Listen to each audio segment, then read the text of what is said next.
2년 전쯤에 이제 제 아내 회사에서 보통 건강검진을 2년에 한 번씩 제공해 주잖아요. 근데 그때 2년 전에 받을 때에 아기를 우리 은유를 임신하고 있어가지고 검사를 못 받게 됐어요. 근데 감사하게도 이제 본인이 못 받으면 이제 배우자한테 그 기회를 준다고 해서 제가 냉큼 제가 언제 보고 받아보겠습니까? 내가 하겠다. 그래서 제가 받았습니다. 건강검진을 하면 여러분 뭐 해보신 분 아시겠지만 내시경 검사를 하죠. 내시경 검사. 특히 이제 처음에 그 미내시경 검사를 하기로 했는데 내시경 검사는 두 가지가 있죠. 수면 내시경과 비수면 내시경이 있습니다. 내시경 해보신 분? 아직 안 해보셨구나. 자, 그러면 수면 하셨습니까? 비수면 하셨습니까? 비수면? 둘 다. 둘 다? 우리 변사님 수면? 비수면? 그럼 안 되는데? 그럼 설교할 게 없네. 저는 이제 비수면으로 했어요. 비수면. 근데 다 비수면 하실 때 할 말이 없네. 제가 이제 주위 사람들한테 이제 제가 비수면을 하기로 했다. 또 이제 아내한테도 그 얘기를 했다. 그분들은 다 저한테 그렇게 얘기를 하더라고요. 아유, 왜 그걸 비수면으로 하냐고. 수면으로 그냥 편안하게 하지. 그 고통스럽고 힘든 걸 뭘 그렇게 굳이 비수면으로 하냐고 막 이렇게 얘기를 하더라고요. 그러니까 되게 걱정하는 거예요, 저를. 너 어떡하냐 이제 그거. 그러니까 그분들 말만 들으면 뭐 죽는 거 같은 거야. 너무 힘들게 되는 거예요. 이미 저는 근데 결정을 했고 그렇게 해야 되고. 그 얘기 들으면서 참 마음속으로 한편은 좀 불편했어요. 왜?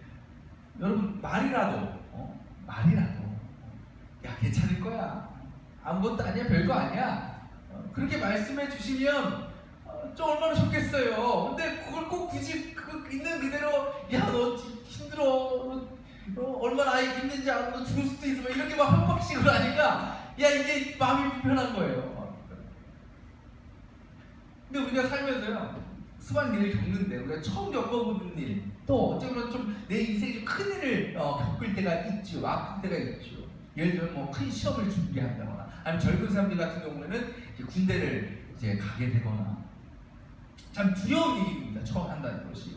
그 주위 사람들이 야 할 수 있어. 아무것도 아니야. 이렇게 얘기해 주면 참 좋을 텐데 특히 이제 군대 가는 친구들한테 뭐라 그래? 너 이제 죽었다. 이제 끝났다. 야 국방부식에 가긴 뭘 가냐. 이렇게 막 안전 소리를 하는 거예요. 그 듣는 사람에서는 야 더 불안하죠. 더 두려움이 생길 수밖에 없는 거예요. 저 너무한 사람들 아니에요. 참 어디 보면 못된 사람들 아니니까 꼭 그렇게까지 얘기를 해야 되냐는 거예요. 근데 오늘 말씀에 딱 그런 사람이 등장합니다. 그 누구예요? 예수님이에요. 예수님. 하는 예수님께서 길을 가고 계시는데 세 사람이 예수님 찾아오죠. 근데 그중 한 사람이 예수님 앞에 나오더니 뭐라 그러냐면 제가 예수님을 따르겠습니다 라고 얘기해요. 제자가 되겠다는 거죠. 근데 그에게 예수님께서 오늘 말씀 뭐라고 얘기하시냐면 대뜸 야 여기도 굴이 있어. 하늘에 새도 지붕자리가 있어. 근데 나는 머리둘 곳이 없어 라고 말씀하신다는 거예요. 사실 그랬죠. 왜 예수님과 제자들은 어디 한 곳에 머무르 계시지 않았잖아요. 복음을 전하시기 위해서 수많은 곳을 이렇게 돌아다니셨다는 거죠. 그러다 보니까 늘 낯선 사람 집에서 신세를 지셨어야 됐어요. 물론 그들이 예수님과 제자들을 기쁨으로 맞이한 것도 있지만 그렇다고 하더라도 늘 이렇게 떠돌아다니시면서 다른 사람 신세를 지시는 것이 편한 일만은 아니었다는 거예요. 불편한 일이었다는 거예요. 내 집이 없다는 것, 내가 실 보금자리가 없다는 것. 그러니까 예수님과 제자들의 삶의 모습만 보면 불편해요. 그렇죠? 또 불안한 모습이었다는 거죠. 근데 이 말씀을 예수님께서 이 사람께 하신 것은 의도가 뭐예요? 나를 따르는 일이 어떤 일이다? 불편한 일일 수 있다. 힘든 일일 수 있다. 어려운 일일 수 있다라는 것을 미리 알려주신 것이죠. 자, 그 말씀을 마치신 예수님께서 그 옆에 사람을 쳐다보십니다. 그리고 그 사람에게는 예수님이 직접 말씀하셔요. 너 나를 따라와라. 예수님 직접 부르신 거죠. 근데 이 사람 마음속에는 예수님 찾아온 사람들 마음속에 다 그런 마음이 있었다. 예수님 한번 따르고 싶다. 제자가 되고 싶다라는 마음들이 다 있었어요. 그 마음을 예수님께서 아시니까 두 번째 사람한테는 직접 말씀을 하신 거죠. 근데 이 사람이 뭐라 그러냐면 네 알겠습니다. 따르겠다는 거예요. 그런데 조건을 하나 달지요. 그 조건이 뭡니까? 자기 아버지의 장례를 치르고 오게 해주십시오라고 예수님께 말씀을 드렸다는 거죠. 아버지의 장례를 먼저 치고 따라가겠다. 어쩌면 당연한 말 맞죠. 당연히 그래야 되는 거 아닙니까? 그런데 그에게 예수님께서 뭐라 그러세요? 죽은 사람들에게 맡겨두고 너는 하나님 나라를 전파해라. 한마디로 뭐예요? 아버지 장례 치르지 말아라. 포기하라라는 거예요. 마지막 등장한 사람, 이 사람도 처음 그 사람처럼 예수님께 먼저 자신이 얘기합니다. 내가 예수님 제자가 되겠습니다. 근데 이 사람이 두 번째 사람처럼 조건을 하나 답니다. 그 조건이 뭐였습니까? 마지막으로 가족들과 작별 인사를 나누고 오겠습니다라는 거예요. 근데 또 예수님께서 그게 뭐라고 말씀하시냐면 누구든지 손에 쟁기를 잡고 뒤를 돌아다보는 사람은 하나님 나라에 합당하지 않다라고 말씀하십니다. 근데 문경사회죠. 쟁기는 뭐 할 때 씁니까? 밭 갈 때 쓰죠. 밭을 쭉 가려면 앞만 봐야죠. 목적지만 보고 갈아야 되는 거예요. 근데 갈다가 뒤돌아보고 가면 이게 일정하게 갈 수 없다는 거예요. 삐뚤삐뚤 내 엉망이 된다는 거예요. 그러니까 예수님은 내 제자가 되려면 지금 너가 제자가 되려고 한다면 뭐 하지 말아라. 뒤돌아보지 말라는 거예요. 가족들 보지 말라는 거예요. 자, 이 말씀을 보면 예수님 너무 하시지요. 자신을 따르겠다고 온 사람은 아니에요. 제자가 되겠다고 스스로 온 사람들은 아니에요. 또 예수님께서 택하신 사람들 아닙니까? 근데 그 사람들에게 꼭 이렇게 말씀하셨어야 되냐는 거예요. 굳이 여러분 생각해보면 야 그게 힘들어. 야, 얼마나 어려운지 몰라. 이렇게 얘기하실 필요 없고 가질 거 아버지 장례인데 그거 좀 치르고 오면 어떻습니까? 치르고 따르라고 할 수도 있고 또 가족과 작별 인사하는 것 좀 마땅히 그래야 되는 거 아니에요? 얘기는 하고 와야 되는 거 아닙니까? 충분히 허락해 주실 수 있을 거라는 거예요. 근데 왜 그걸 예수님께서 말하시냐는 거예요? 왜 굳이 그런 말 하시냐는 거예요? 왜 그러셨을까 예수님께서? 여러분 첫 번째 사람은요, 이 동일한 말씀이 마태복음에도 기록되어 있는데 마태복음에서 이 첫 번째 사람을 누구라고 얘기하냐면 서기관이라고 얘기합니다. 서기관 하면 딱 연결되는 말들이 있죠. 율법주의자, 바리새인, 그렇죠? 유대인, 정통주의자들. 이 사람들의 특징이 뭐예요? 뭘 위해 사는 사람이에요? 내 인기, 내 명예, 내 권력을 위해 사는 사람. 그들이 율법을 철저히 지키고 정말 도덕적으로는 흠이 없이 살아가는데 그것이 무엇 때문에? 다른 사람들이 나를 좀 지켜세우고 내 의를 드러내기 위해서 그 율법을 지키는 것이었다는 거죠. 근데 그 서기관이 보기에 예수님은 어떤 모습이었을까요? 굉장히 매력적이었어요. 왜? 예수를 보면 늘 수많은 사람을 이끌고 다녀. 그리고 카리스마도 있어요. 말도 얼마나 잘하시는지 몰라. 또 엄청난 기적, 놀라운 일들을 막 행하시는 거예요. 그 모습을 보면 이 서기관의 눈에는 예수는 어떤 존재예요? 요즘 말로 하면 슈퍼스타예요. 슈퍼스타. 정말 화려한 인생이에요. 자신이 살고 싶은 인생이었다는 거예요. 그리고 그런 예수님을 따르는 사람은 당연히 예수님이 얻는 인기와 영광을 누릴 것이다 라고 이 사람이 생각하고 있었다는 거죠. 곧 예수님을 따르겠다라는 그의 마음속에서 어떤 생각이 나타난 거예요? 예수님을 통해서 뭘 누려? 인기, 명예를 누리겠다는 마음이 이 서기관의 마음에 가득했다는 거예요. 그 마음을 예수님께서 모르셨을까요? 다 알고 계셨어요. 그렇기 때문에 예수님은 그에게 진실을 말씀해 주셨어야 되는 거예요. 야, 예수님의 제자의 삶이냐? 화려한 게 아니야. 부와 명예를 누리는 것이 아니야. 늘 집도 없이 떠돌아다니면서 어려움 당하고 고통당하는 인생이야 라는 것을 예수님께서 말씀해 주셨다는 거죠. 자, 그리고 두 번째 사람, 뭐하고 오겠다는 사람? 아버지의 장례를 치르고 오겠다는 사람이 있죠. 예수님께서 그에게 장례를 포기하라라고 말씀하신 것은요, 부모를 버려라, 믿음을 위해서 어찌 보면 정말 폐륜을 저질러라, 이런 말씀이 아닙니다. 십계명 보면 1계명부터 4계명까지는 하나님을 향한 계명이고, 그죠? 5계명부터 10계명까지 인간 관계에 대한 계명이잖아요. 그 인간 관계에 대한 계명의 첫 번째가 뭡니까? 제 5계명, 내 부모를 공경하라죠. 예수님께서 그거를 버리라는 것이 아니에요. 자, 지금 이 사람은요, 잘 보면요, 아버지의 장례를 치르다가 왔을까요? 아니에요. 아니면 아버지가 어디 죽을 병에 걸려서 누워 계실까요? 아니에요. 만약 그랬다면 이 아버지를 생각하는 이 아들은 평상 지켜야지. 아버지가 지켜야지요. 어떻게 예수님한테 올 수 있겠어요? 예수님 찾아올 수 있겠다는 거예요. 결론적으로 지금 이 아버지는요, 이 남자의 아버지는 멀쩡해요. 아무 문제가 없어요. 아무 문제가 없는 아버지의 뭘 걱정하는 거예요? 장례 치르는 걸 걱정하는 거예요. 그것이 무슨 의미일까? 이 사람은 이제 아버지를 모시고 사는 입장입니다. 그렇다 보면 아무래도 자기가 하는 그 생활, 삶에 좀 자유가 없을 수 있어요. 좀 제약이 있을 수 있다는 거죠. 뭘 하고 싶어도 어떻게 하고 싶어도 아버지 생각하면 아버지가 혹시 안 된다 그러면 어떡하지? 아버지 돌봐야 되는데 좀 싫어하시면 어떡하지? 이렇게 생각하는 그 순간이 있다는 거죠. 그러니까 아버지와 함께 하면 물론 아버지가 고마운 존재이긴 하지만 자신이 어떤 일을 행함에 있어서 좀 불편한 조건이 될 수가 있다는 거죠. 그렇다면 지금 이 사람이 아버지의 장례를 치르는 거예요. 아버지가 돌아가시면 따르겠다는 거죠. 그 말은 무슨 의미예요? 내가 완전히 뭐해지면 편안해지. 내가 예수님을 따르는데 아무 문제가 없이 되면 그때 뭐하겠다? 따르겠다.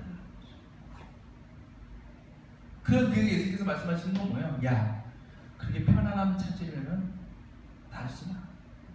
그러다가 자꾸 믿으다 보면 뭐해? 영원히 못 따라. 영원히 내 제자 못 돼. 나중 걱정 나중에 하고 지금 따라와라 라고 말씀하시죠. 그리고 마지막 사람, 이 사람은요, 예수 보시기에 마음이 약한 사람이었어요. 그래서 작별 인사하러 집에 보내면 가족들이 잡을 거 아닙니까? 가지 마라, 어디를 가느냐? 그럼 마음이 약해져. 마음이 흔들려. 그래서 에이, 그래 내가 가긴 어디 가냐? 가족들 지켜야지. 이렇게 못 풀어볼 것을 예수님께 뻔히 아신 거예요. 그래서 예수님께서 그 마음을 아셨기 때문에 물론 이거에 마음이 아프지만 그것을 이기지 못하면 예수님의 제자가 될 수 없기 때문에 예수님께서 그걸 막으실 수밖에 없었다라는 거죠. 여러분, 예수님이라고요, 자기 제자들이 많아지는 것 원하지 않으셨겠어요? 더 많은 사람이 자신을 따르면 따를수록 예수님에게는 어떤 일이요? 더 좋은 일 아니에요? 더 신나는 일 아닙니까? 근데 예수님께서 그렇다고요, 누구나 다 제자로 받아들이실 수 없었어요. 또는 더 많은 사람들을 이끌기 위해서 어떻게 보면 듣기 좋은 말, 또 칭찬의 말, 격려의 말씀만 하실 수 없었다는 거예요. 예수님을 따르는 길, 제자로 살아가는 그 길의 실제를 알려주셨어요. 왜?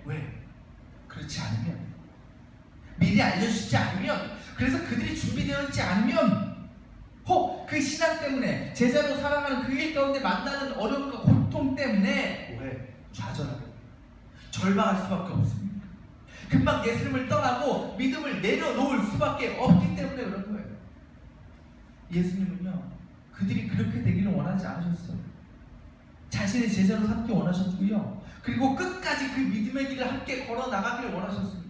마지막 때에 하나님 나라에서 함께 구원의 기쁨 누리면서 천국 백성이 될 것을 예수님께서 기대하셨어요. 그 일을 위해서 뭐 하신 거예요? 예수님께서 제자로 겪어야 될 모든 과정과 상황들을 비록 그것이 듣기에 거북하고 꺼리는 일이었을지 몰라도 숨김없이 다 말씀해 주실 수밖에 없었다.